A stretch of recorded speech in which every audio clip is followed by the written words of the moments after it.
Em primeiro lugar, educação. Bom dia, boa tarde, boa noite, dependendo de quando você estiver vendo esse episódio. Em segundo lugar, bem-vindo ao canal Preso na Língua, para a gente ler um pouquinho de poesia, refletir um pouquinho de poesia, sentir um pouco de poesia. Porque, afinal de contas, em alguns dos últimos programas, a gente tem olhado um pouquinho para coisas que são um pouco mais difíceis de entender. São coisas que são, às vezes, voluntariamente difíceis. E a gente pode, com boa vontade, penetrar esse universo, né, absurdamente, o reino das palavras, dizia A Procura da Poesia, do Carlos Drummond de Andrade. O Drummond falava sobre escrever poemas, mas a gente pode tranquilamente usar essa imagem, expandir essa imagem para uma penetração que diz respeito à compreensão. E essa compreensão passa também por línguas que são adjacentes à nossa. Há uma série de línguas da família do latim, as línguas neorromânicas, e dentro das línguas neorromânicas, uma série na Península Ibérica, algumas que continuam ainda ativas, como é o caso do português e do espanhol, outras que passaram por circunstâncias um pouco diferentes, como é a questão do galego. Hoje eu gostaria de fazer vocês darem uma olhadinha em um poema maravilhoso de um poeta fantástico da Galícia. Vamos olhar para a poesia? Olha pra poesia. Olha pra poesia. Olha pra poesia. Olha pra poesia. Olha pra poesia. Olha pra poesia. Olha pra poesia. Olha para a poesia.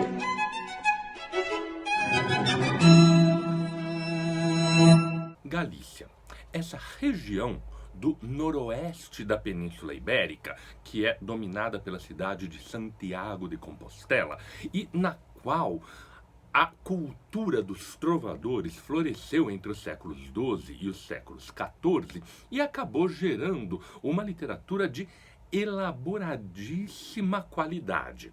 A literatura que foi modelo para toda a península no final da Idade Média. O rei Dom Afonso X de Castela escreveu as suas cantigas de Santa Maria em galego, apesar de ele falar castelhano. Outras obras escritas por ele estão em castelhano.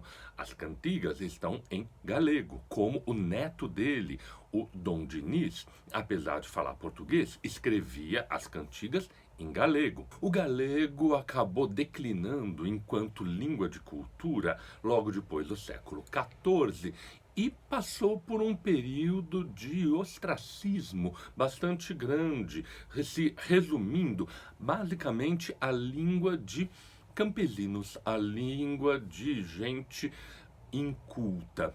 No século XVIII quase desaparece, mas no século XIX, por causa do movimento romântico que buscava resgatar as raízes populares, houve uma retomada da língua galega e uma poeta como Rosalía de Castro fez livros lindíssimos e poemas fantásticos em galego.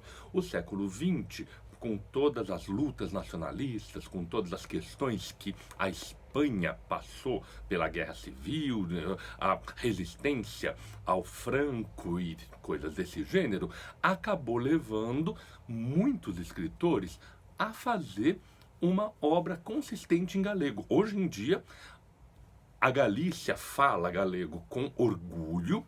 Santiago de Compostela, Vigo, são cidades muito efervescentes no que diz respeito à cultura de língua galega. E a gente tem uma excelente poesia.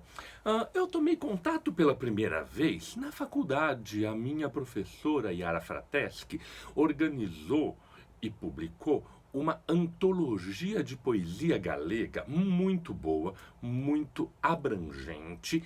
Essa antologia, ela compartilhou com a gente num curso que ela deu na pós-graduação. A gente leu os originais antes de esse livro sair e é fascinante, me fascinei e conheci um poeta absolutamente genial, que nasceu em 1911 e morreu em 1981, o Álvaro Cunqueiro, que escreveu também em espanhol, mas poesia ele tem em galego, como é o caso deste poema chamado Na Outra Banda. Na outra banda, disseram-me, os velhos vão se convertindo em árvores, velhos também, sem folhas na cara do sol, aguardando, sem saber o que, mudos. Prosupetamente, árvore qualisquer se interrubir dentro dele a seiva de sonho. Beira da morte, chapro ainda, morno como o leite da nai. O sonho vai rubindo pelas veias do árvore, unha vida inteira que passa, até fazer-se páxaro numa ponla, páxaro que recorda, canta e vai-se, denantes de que todos os árvores morram. Se eu me fago árvore velho na outra banda do rio, e me toca ser o árvore que recorda e sonha, bem segura podes estar de que sonharei contigo, com teus olhos grises como a alba e com tua sonrisa com que se vestiram os beijos das roseiras nos dias mais felizes. O Álvaro Cunqueiro é genial nas imagens que ele cria. Ele tem uma criatividade, há uma série de narrativas dele que também são fantásticas. Merlin e Família reconstrói as lendas do ciclo arturiano no ambiente da Galícia e é uma coisa fenomenal. Mas aqui as imagens vão se sobrepondo e numa singeleza, essa ideia, primeiro, do outro lado, na outra banda. Os velhos que se convertem em árvores. Os velhos que se convertem em árvores. É quase a imagem de um quadro importante do Giuseppe Arcimboldo, pintor italiano, que frequentou a corte do rei Rodolfo II em Praga, o quadro O Inverno, em que a árvore seca se converte em um velho humano, ou um velho humano se converte em árvore seca, e no Álvaro Cunqueiro as duas coisas se sobrepõem. Agora, uma árvore que sonha, uma árvore que relembra e sente rubir dentro dela a seiva de um sonho. É bem fácil reconhecer alguns dados surrealistas na poesia do Álvaro Cunqueiro. E essa ideia do sonho é mais surrealista impossível. O sonho que vai rubindo e se misturam aqui. É uma seiva, mas é uma seiva que vai pelas veias do árvore. As veias da árvore, essa pessoa vegetal. Parênteses, tem um outro poema em que ele se descreve morto embaixo da terra, se alimentando da água que desce pelas raízes. É absolutamente genial. Volta aqui. O movimento é o contrário. O movimento é de subida desse sonho que vai pelas veias do árvore, chega numa ponta e faz-se páxaro. É essa palavra linda do galego, a palavra é o pássaro, mas com esse acento diferente, é o páxaro, não é o pássaro. O páxaro que abre as asas, canta, recorda, canta e vai-se. Certo? Uma imagem, de novo, fantástica de algo que sobra da nossa vivência. O velho que tem as vivências diversas não fica com as vivências presas nele próprio. As vivências se transformam em algo. No caso do Álvaro Cunqueiro, se transformam em poesia. Se transformam em poesia, mas uma poesia que vai-se, só que na última estrofe ele reconsidera um pouco com essa ideia de que se me toca ser velho e virar árvore lá na outra banda do rio, aqui é a primeira vez que aparece a ideia de outra banda do rio, na outra margem do rio. Claro, para a gente, leitores brasileiros, o eco do Guimarães Rosa da terceira margem do rio. Álvaro Cunqueiro não devia conhecer o Guimarães Rosa, mas as coisas não precisam ser conhecidas pelo autor para que o leitor tenha a capacidade de lê-las. Essa outra margem do rio, se me toca ser o arbre que sonha, podes estar segura que vou sonhar contigo, com os seus olhos grises como o alba. A imagem da alba, da madrugada, não é normalmente gris, não é normalmente cinza. A imagem da madrugada é rosada. Na verdade, o rosado vem depois, nos beiços das roseiras, que é os lábios da mulher com que ele vai sonhar, com que ele recorda, esse velho recordando a seiva da juventude, a seiva de um amor que não foi apagado pelo tempo, que não foi apagado pela distância.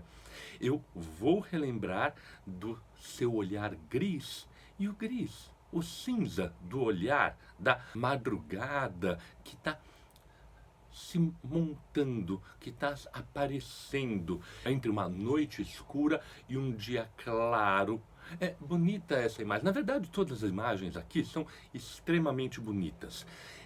Para ficar terminando com esses lábios com que as roseiras se vestiram nos dias mais felizes, como a alegria desse amor recordado, numa coisa bem epicurista, a memória como um antídoto contra os sofrimentos atuais da velhice, a memória desses dias felizes com que as roseiras se vestiram de cor-de-rosa, é uma imagem poderosa aqui do final que desdobra o que está implícito dentro da ideia do olhar de manhã, de alba.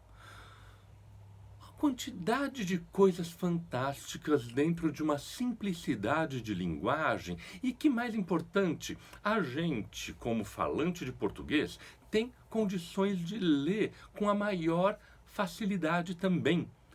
Óbvio que vai ter uma ou duas palavras que às vezes se nos escapam, mas isso acontece em qualquer experiência de leitura. Mesmo na própria língua, a gente às vezes não conhece uma palavra, outra. Caso clássico aqui para os falantes de português brasileiro, o hino nacional continua sendo uma letra bastante bonita, mas por causa do Osório Duque Estrada ser um parnasiano, muita coisa se nos escapa. Não tem problema, a gente continua compreendendo, intuindo, reconhecendo essa beleza gris que surge na poesia, inclusive numa língua que não é a nossa nativa.